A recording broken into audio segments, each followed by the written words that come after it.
Encore une fois, nous sommes ensemble par des moyens électroniques. Ce cadre est un défi à bien des égards, car nous ne sommes pas face à face dans nos églises ou dans différents lieux, mais Dieu nous guide. Je vous encourage à avoir de l'espoir, à être les mains et les pieds de Dieu pour aider à apporter l'espoir et la guérison. Vous savez, Dieu nous montre le Christ qui va bientôt revenir. Et ces dernières semaines, nous avons examiné un certain nombre de textes, Matthieu 24 et avant cela, le 2e chapitre de Daniel, un chapitre extraordinaire que j'aime beaucoup. Jésus va bientôt revenir et c'est exactement ce que nous dit la prophétie. Maintenant, j'aimerais que nous examinions Daniel chapitre 7. Dans Daniel chapitre 7, nous trouvons des aspects surprenants qui sont très similaires à ceux de Daniel chapitre 2. Et ce sont des éléments fascinants si l'on considère qu'ils représentent différents royaumes. Comme nous n'avons pas beaucoup de temps pour approfondir ce sujet, nous ne l'examinerons que d'une manière assez succincte pour ensuite considérer quelque chose de très intéressant venant de la 4e bête ou de la 4e puissance. Et lorsque nous lisons le 3e verset, nous constatons que 4 bêtes énormes sont sorties de la mer, différentes les unes des autres. Puis, au 4e verset, il est dit un lion qui avait des ailes d'aigle. Et bien sûr, cela représente Babylone. Et cela ressemble beaucoup à Daniel chapitre 2, juste avec des animaux ou des liens différents, des symboles différents, disons.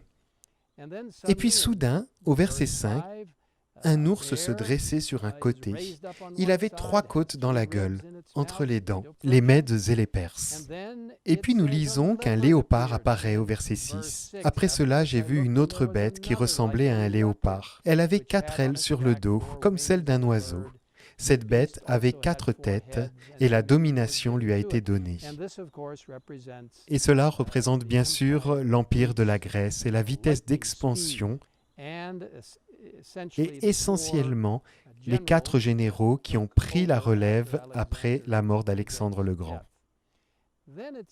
Puis au verset 7, « Après cela, j'ai vu dans mes visions nocturnes une 4e bête redoutable, terrible et extraordinairement puissante. Elle avait de grandes dents en fer. Elle mangeait, brisait et piétinait ce qui restait. Elle était différente de toutes les bêtes précédentes et avait 10 cornes. » Cette bête représente l'Empire romain qui finit par se désintégrer en 10 royaumes. Et le verset 8 est fascinant. Regardons-le rapidement. Je regardais la corne et j'ai vu une autre petite corne sortir du milieu d'elle. 3 des premières cornes ont été arrachées devant elle. Sur cette corne, il y avait des yeux pareils à ceux d'un homme et une bouche qui parlait avec arrogance. Cette petite corne est un pouvoir politico-religieux qui vient du dernier royaume que nous avons vu. Et ce royaume particulier, ce pouvoir politico-religieux, parle avec arrogance et essaie de changer les temps et la loi. Et bien sûr, le chapitre 8 de Daniel approfondit le sujet. Je veux vous dire qu'il y a une grande tentative de changer la loi de Dieu.